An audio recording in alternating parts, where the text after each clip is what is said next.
Why we run from what we need most. A wake-up call for life and business.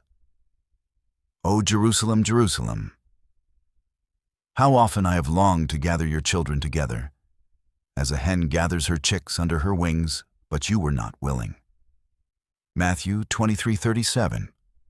There's a sentence that sounds gentle, but slices deep. It's not barked in judgment. It's whispered in grief. It's the voice of Jesus, lamenting over a city, a people, a mindset. Jerusalem was blind to the very mercy it needed most. And if we're honest, so are we, not just in our personal lives, but in our businesses, our leadership, our relationships, and our vision. We want breakthrough. We want clarity. We want peace. But often, we resist the embrace that brings it. Let's talk about it.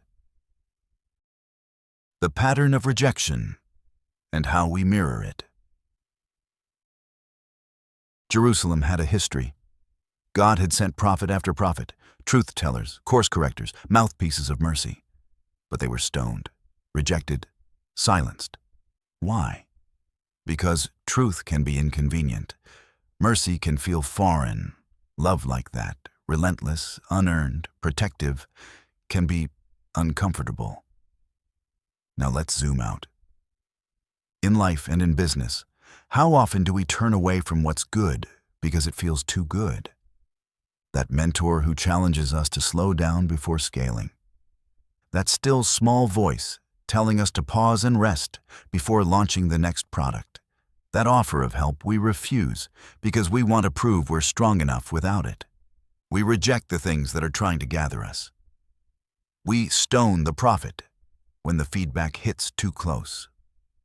We back away from grace because it confronts our need, just like Jerusalem. Mercy doesn't fit the marketplace, but it builds lasting impact.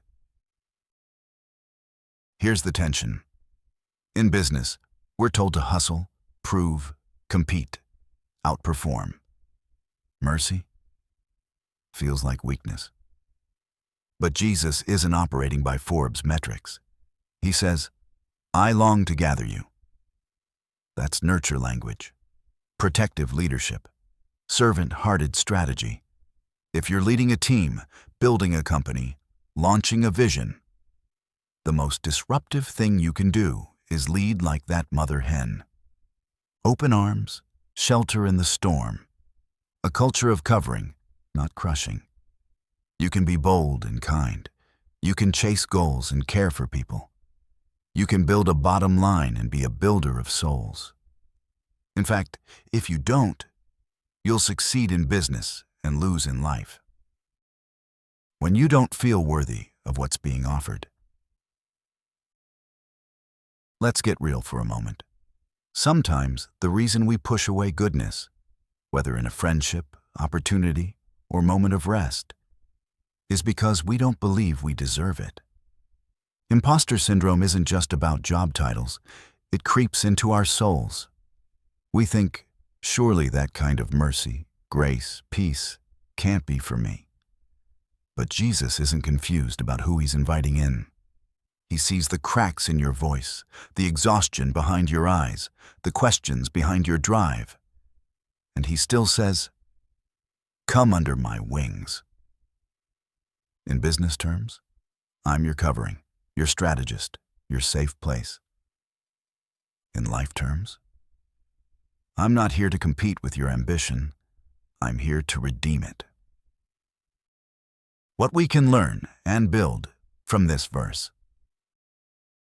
This verse is a blueprint for relational leadership, grace-based entrepreneurship, resilient identity. Here's the paradox. We're all chasing growth while avoiding the very covering that makes growth sustainable. But what if the best way to scale isn't to push harder, but to be willing to pause and receive, create margin instead of noise, build rhythms, not just revenue. Let yourself be gathered before you gather others. 3 questions for honest reflection. Where am I resisting mercy in my life or leadership? Is it in slowing down, letting go, saying yes to help? Do I lead like the mother hen, or like the world teaches me to lead? Am I protective, present, and nurturing, or performance-driven and distant? What would it look like to let Jesus gather me, emotionally, spiritually, even professionally? What shifts if I really believe His covering is enough?